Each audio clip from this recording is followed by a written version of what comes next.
Well, hello, athletes. My name is Jolene Fisher, and I have been asked to present a nutrition outline to you on athletic performance. And I just want to give you a little bit about my background and how I came to really love the side of athletic performance. My background is in athletic training, and I have a master's of science degree in exercise science. And I got that from Eastern Washington University. I spent 12 years after that being an assistant professor of health sciences, both at Eastern and Whitworth University. And since that time, I left 4 years ago from Whitworth to work specifically one-on-one with clients, creating meal plans and helping them to achieve the goals that they set forth for themselves with regards to whatever they want in life. And so for today, our main goal is to talk to you about athletic performance. So I'm really excited to be here and to coach you through this, because this really could mean the difference between you performing at mediocre speed or at top-notch speed. So whatever your athletic needs are, hopefully today I will help you meet those. So let's get started. I love this quote: train like an athlete, eat like a nutritionist, sleep like a baby, and win like a champion. And this picture is of my son, Roderick Fisher, and he's a Spokane kid. He trains at and goes to school at East Valley High School, and he's a senior this year. He ran track, and he's the state 2A 100 and 200 meter champion, and he broke 2 records doing that. Well, since March 2nd of 2016, Roderick came to live with us. He was homeless. He didn't have anywhere to turn to. And my husband, Adam Fisher, is the head football coach at East Valley High School.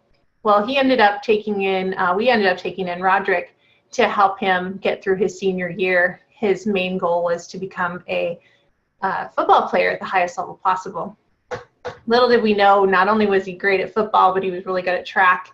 And really what was such a huge difference for him in his overall ability to go from where he was to where he is now was his nutrition. So obviously he has a nutritionist for a mom, and so that helps a ton. But Roderick had to do the work. And so he really does train super hard, like a lot of you guys do. You put the training in, but you know that the training is only 20% of what you're going to get out of your body. If you're not fueling it correctly, then you're not going to get the 100% you're looking for. Roderick comes home and he eats really great food that we prepare for him. And then when he goes to bed, he always has a really nice meal right before bed that's high in protein and fat to help him optimize those hormones for when you're sleeping, like human growth hormone and testosterone. And when he wakes up in the morning, he always starts the day with a protein meal replacement shake, and then goes through the day eating lots of food. So we'll get into like how much you should eat here in a little bit and in the right quantities, but you really do need to eat like a nutritionist. Eat like somebody who really cares every single day about what they're putting in their body and making sure that you're only putting in the best fuel possible. Even if you're on a budget, this is possible. And we'll talk a little bit more about sleep here in a little bit too.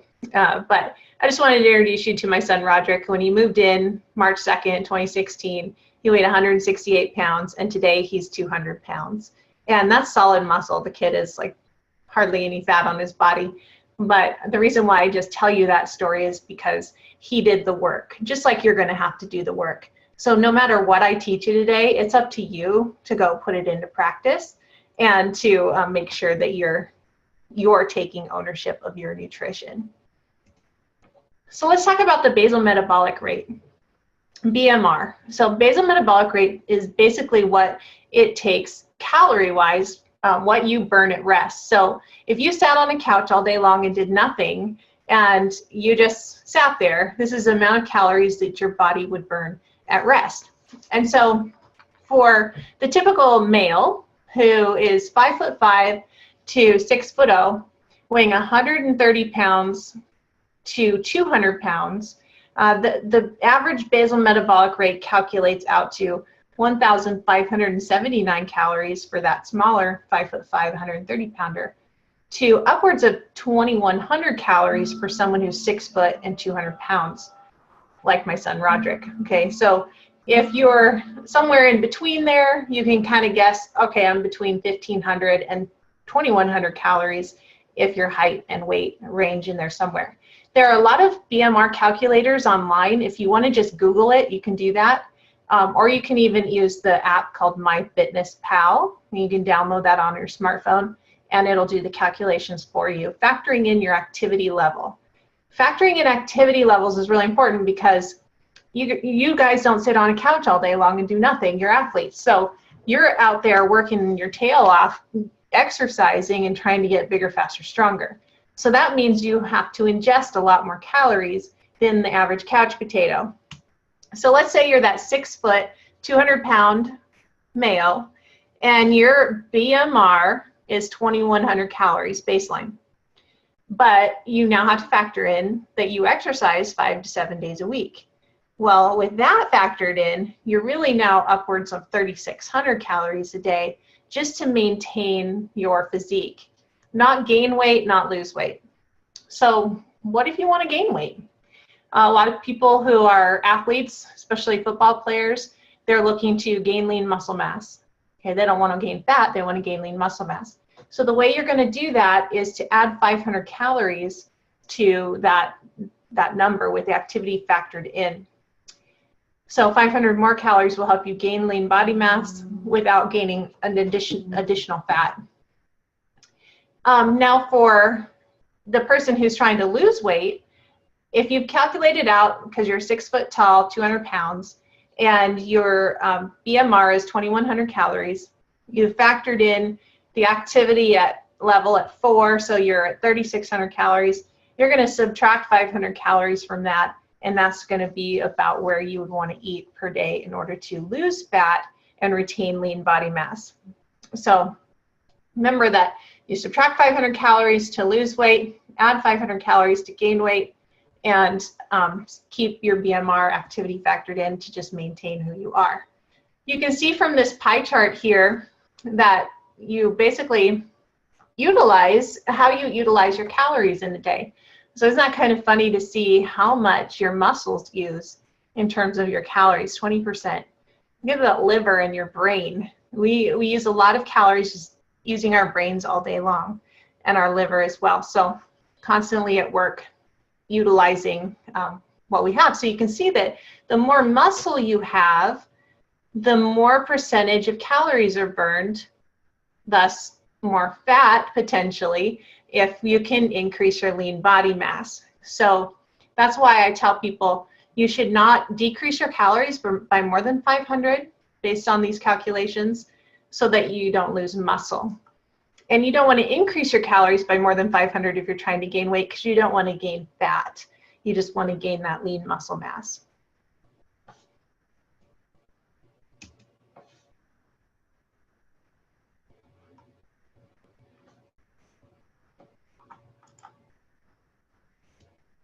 Okay, let's talk about hydration and sleep. Always a favorite topic for high schoolers, right, is sleep. I mean, we all know we need it, but not often are we getting the required amount. But first, let's talk about hydration, because to me, that's an interesting topic and one that is oftentimes forgotten when we're talking about athletic performance. So just as a baseline, you need to make sure that you get in half your body weight in ounces of water per day. So think in your mind right now, how much do I weigh? Divide that in half. I weigh 150 pounds, so 75 ounces of water is about the need for me on a given day. Now that's if I'm just, again, doing nothing like sitting on a couch, right? But because you're athletes and you are active, you do need to drink more than that. And so you're going to need to drink about 12 to 24 more ounces for every bout of exercise that you have. And then you also want to make sure that you're well hydrated prior to the big event, whether it's a game or practice. So making sure that you're filling up on water at least 4 hours prior to getting most of your intake in 4 hours before the event, just to really make sure you're hydrated. The one way to know that you're hydrated is if your urine is light yellow to clear. And as far as post-workout hydration is concerned, the only way you're going to know how much to hydrate with is if you weighed yourself prior to practice and post-practice. So if you have lost any weight at all based on the high heat and humidity, especially in August, you're going to want to make sure that you are refueling 16 to 24 ounces of water for every pound you've lost. And again, for sports performance drinks like Gatorades and those Powerades that are out there on the market, a lot of them aren't even needed unless you're exercising for more than 90 minutes at a time. Because they do have electrolytes and glucose, they will help refuel the body. But again, 90 minutes is that magic number. You definitely don't need to spend your money or waste your money on those drinks if you're exercising less than that. So just say like a typical weight room workout. Water is plenty for that. Okay, now let's talk about dehydration. So with just as little as a 5% reduction in your overall body weight from water loss, you actually can decrease your ability to perform by 30%. So 5% reduction in body weight will cause a 30% reduction in performance. You guys don't want that, so make sure you're well hydrated. Now for sleep, you just want to make sure you're getting between 7 and 9 hours of sleep per night of restful sleep. So if you're not sleeping through the night, you're waking up constantly, you may have some issues going on with cortisol, and it's something you'll want to talk to your parents about to see if they can help you reduce those cortisol levels. Another thing to think about is your phone. So if you have a smartphone, you can turn a blue light, you can take the blue light off of the phone and turn it into night mode. And that's really important because about an hour and a half before you go to bed, melatonin is trying to come on pretty strong. Melatonin is the sleep hormone. And if we are dampening down the melatonin by having that blue light in our eyes, then we're not going to be able to go to sleep, let alone stay asleep very long or get into that deep, restful sleep. So how does sleep affect performance? Well, if you're not getting at least 7 hours of sleep, or you're getting more than 9, you definitely could be depriving your body of its ability to uptake glucose into the body, which is sugar. And glucose is what's responsible for helping you with your physical activity and giving you good energy. Also, it can increase cortisol, which is a stress hormone, which increases our body's ability to store fat. And it also decreases our muscle mass and makes us more prone to injury. So lack of sleep can cause an increase in fatigue, poor recovery, low energy levels, lack of focus, and it can actually make you ravenously hungry the next day where you might eat more than you would normally eat. Okay. So let's talk about some foods you should avoid. Well, these are pretty obvious, but the typical high schooler is going to be eating the processed foods, white breads, added sugars, and soy. And the reason why we talk about soy is because, I mean, you think it looks healthy, right? Down in this picture with the soy milk and the beans, it all looks healthy. But soy that's overly processed can actually cause estrogen dominance in the body. Estrogen is a female hormone, and it definitely would negate your ability to gain lean body mass. So you want to make sure that soy isn't in the protein bars or the protein drinks that you're ingesting. So just look at the ingredient label and make sure that's not the main source of protein that you're eating on a day-to-day basis. Especially if you're a vegetarian or a vegan, it's okay to get a little bit of soy, but make sure it's a fermented soy from tofu rather than a processed soy in like a protein bar or shake. Now, most processed foods are not going to be recognized by the body like a food that comes from the earth or walks on the ground or swims in the ocean, right? So processed food no longer resembles its natural form, and it oftentimes is devoid of nutrients, and so it can cause weight gain. It can cause lethargy, or basically you to want to fall asleep. And it zaps all of the goodness that the body's trying to do with regular food. So we're just trying to get you guys to think about eating whole food, and whole food just means that like it came from the earth, it can be killed, it can be grown, it's all natural, and it looks like in its most natural state. Now, there are some things that I think are fine to eat that don't look like they're in their natural state, like bread or peanut butter, things like that, because those are processed foods, but there's healthier options and versions out there. As far as white bread, it's devoid of all nutrients, so we want to make sure you avoid that. And added sugar. I mean, look at the soda amounts of sugar. So if you think about 4 grams of sugar is about 1 teaspoon. So if you're looking at 1 teaspoon, that's 4 grams of sugar, and you want to divide the grams of sugar in your soda by 4 to see how many teaspoons of sugar you're actually ingesting. It's quite remarkable when you look at it that way. Okay, talking about supplements, there's a lot of beneficial supplements out there on the market and a lot of not so beneficial supplements. So I'm going to try and help you save your money, and we'll talk a little bit about the best ones that you should be eating. Now for protein, I love protein powders, but my favorite is a whey protein powder. And I use a product called Isagenix. I love it for the fact that it's an undenatured raw whey protein product. But there are some other good ones out there on the market that don't have a lot of fillers in them. And I'll talk about one here in a second that you can buy, even like a GNC. But protein, again, you want to make sure that it's not soy and that you're purchasing one without fillers. So when you go to the store, talk to a knowledgeable representative and see if you can find one that's a good source for what your needs are. The lovely thing about protein is it's easy to take with you, easy to use, and you're going to need it for your post-workouts and possibly for some meal during the day to just supplement your protein needs. Now, as far as a multivitamin is concerned, this is going to be like your insurance for making sure you get all the nutrients that you need into your body. If you're not eating enough vegetables and fruits, this is one way to get a little bit more nutrient insurance.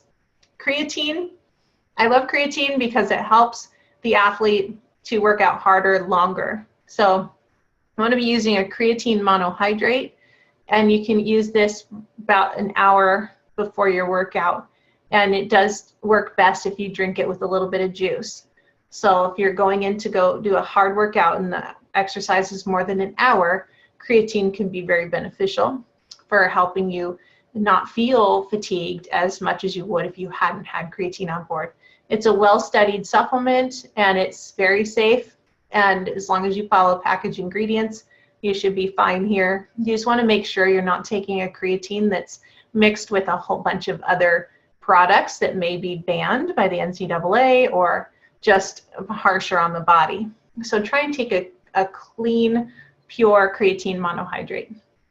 Now, fish oil is great for joints, brain functioning, skin inflammation, and it's good for heart health.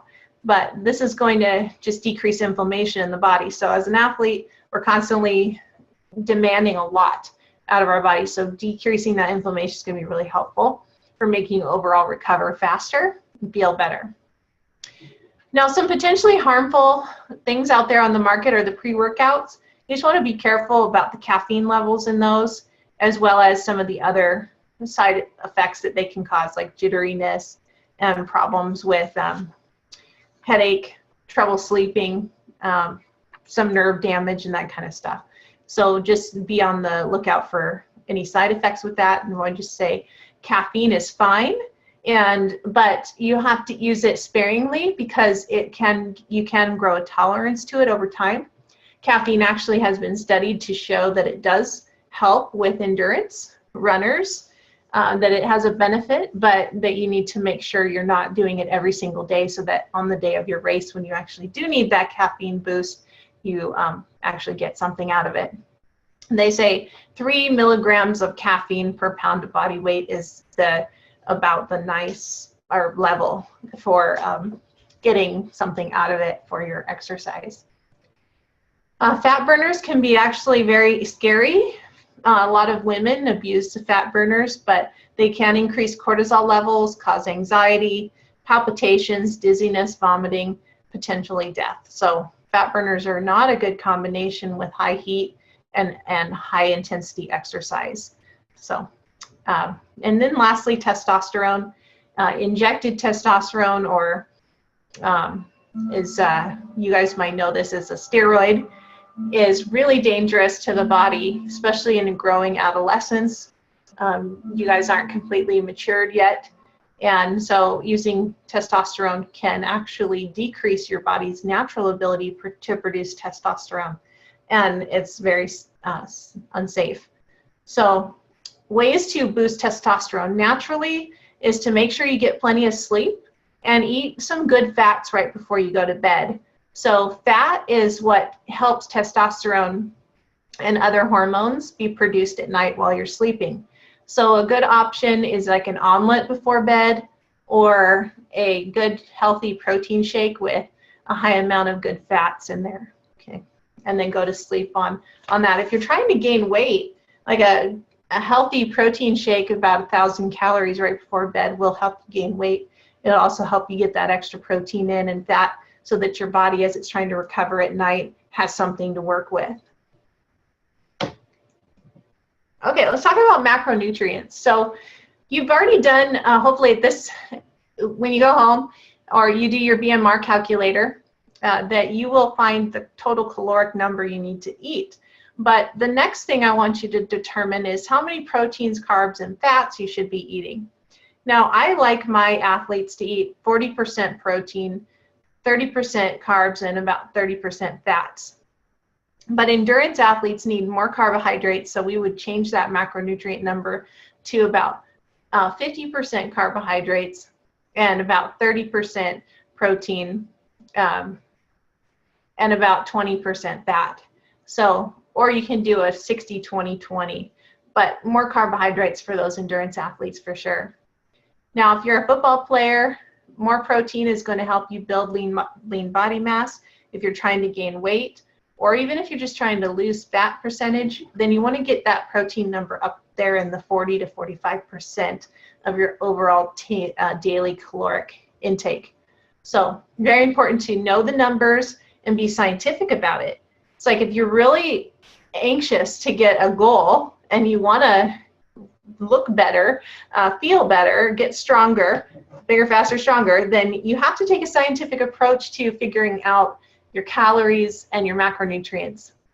So that's why I really like that MyFitnessPal app, because it does help you figure out that number, those numbers, because you can dial in the percentages of carbs, proteins, and fats, and it'll give you exactly how many grams per day you should be eating, as well as allow you to keep a diary of what you're eating so you know if you're hitting those numbers.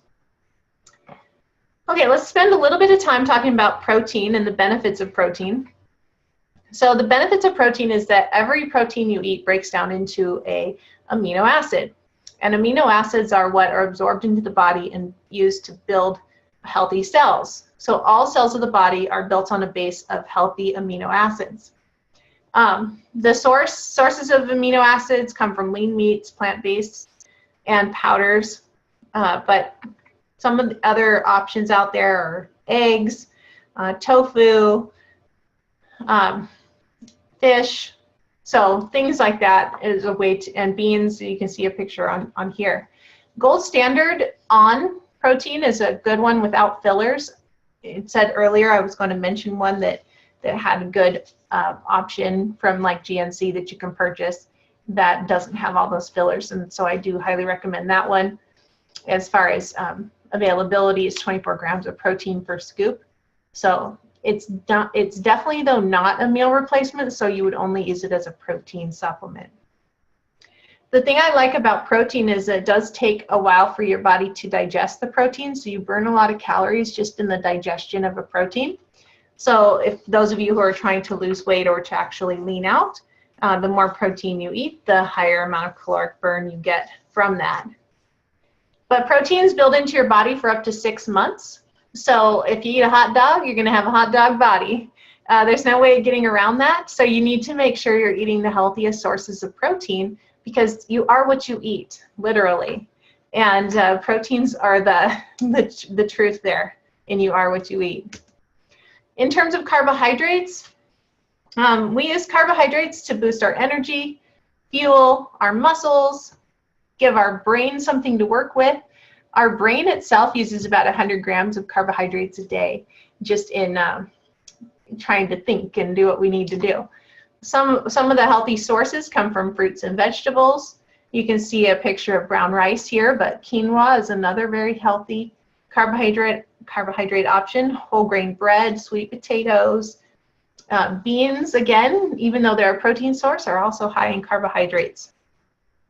So I think 30% of your daily caloric intake can come from carbohydrates if you're trying to just be a normal athlete. If you're an endurance athlete, again, 60% of your caloric intake might come from carbohydrates.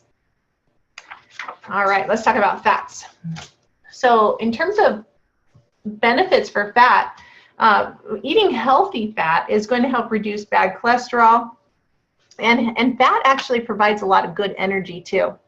Balances our hormones, provides greater muscle growth and strength, and like I said, eating good fats at night is going to help you produce those hormones. It does help enhance brain functioning, enhances your mood, gives you better skin and eye health. And as far as sources go, egg yolks, you can see peanut butter, avocado oil, and coconut oil is another really popular one these days that people are using. And you can also use coconut oil as a lotion, so double duty there. Again, 30% of your daily caloric intake should come from fats. As far as nutrient timing goes with regards to your workouts, you should eat a meal about 2 to 3 hours before your workout. Or you can go 1.5 hours before your workout is fine as well, especially if you're waking up pretty early to go to an early morning lifting session. You want to make sure you get some carbohydrates in. Like a banana is a great way to get that pre-workout energy, especially if you don't have a lot of time and you don't want a big amount of food in your belly. So you can eat berries or bananas, or even a piece of toast with some peanut butter on it, just something to give you something before you go to your workout. Post-workout, you want to make sure you eat within a 30-minute nutrient timing window, and you want to make sure you mostly have protein here. But carbohydrates are good too, because carbohydrates help bring the protein into the cell and help your muscles utilize that for good. Okay, protein pacing. I love the idea of protein pacing. That's because let's say you have to eat 200 grams of protein a day. Well, how are you going to get in 200 grams a day? You're not going to do it all at once because your body can't absorb that much protein. So you're going to need to divide that number into 5 or 6 quality meals that will allow you to get that in. Okay, I already said this, but 80%, 80-20 rule. 80% is the nutrition, 20% is the workout. So you can't outrun a bad meal, all right? So just making sure that you're keeping nutrition top of mind and you're taking ownership of your nutrition. Taking ownership of your eating habits as well, writing down the things that you eat and comparing it against your macronutrient numbers that you calculated in the MyFitnessPal app. Now, you're all going to get a handout, a meal plan handout, but in case you didn't get the handout, you can go to CompleteAthletespokane.com and you can print out handouts there. So you're going to go to the nutrition tab and then the high school athletes nutrition tab from there. And there's several more meal plans than the one that you were given. So if you're interested in looking there, you can look at all the recipes as well that I've uploaded to that system. So it's a great way for you guys to figure out how to eat healthy. So you're going to go, this meal plan that you've been given has 7 days of nutrition, and whether you're a female, it says to eat 2,000 calories a day. Each of those 7 days is specific to a 40-30-30, 40% protein, 30% carb, 30% protein diet. And it's exactly the amount of calories listed in the header. So whether you're the male or the female looking at whichever handout you're given, I wanted to show you what a day in the life of one of the male nutrition plans looks like. So this is breakfast, lunch, and dinner on Monday. So you would have turkey and eggs, like little turkey sausages, some oatmeal with blueberries, some honey, and that's a breakfast. Lunch would be a whole wheat wrap with lettuce and tomato and about 4 ounces of turkey or chicken, some hummus, some guacamole, feta cheese, and then wrap it all up and eat that. Dinner would be about 4 ounces of chicken with some asparagus and rice. And then for your snacks during the day, you can have a Greek yogurt with almonds and chicken. This is showing you how to have protein shake with PB Fit or PB2 powder, and a piece of toast with some peanut butter and jelly on it, and another protein shake as your snacks. Now, any one of these snacks could be used as a post-workout recovery snack, or even used whenever in the day you just need to eat. So we're trying to get you guys to eat about 6 times a day.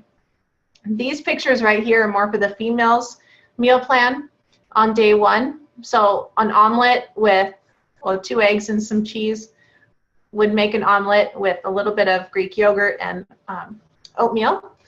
And then for lunch, salmon and asparagus with some rice, and dinner, same thing, asparagus, chicken, and rice.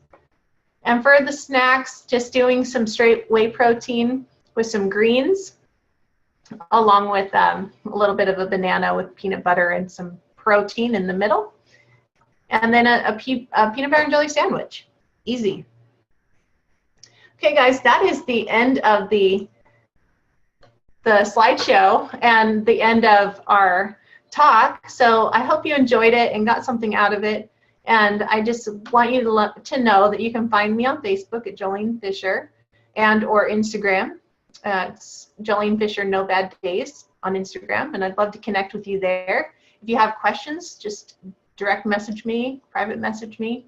I'd love to help, or you guys can get a hold of me through Complete Athlete, and we can schedule a nutrition consultation to where I can do meal planning for you, suggest supplements, talk to you about things that you're using, and just use me as a resource. I'm here for you.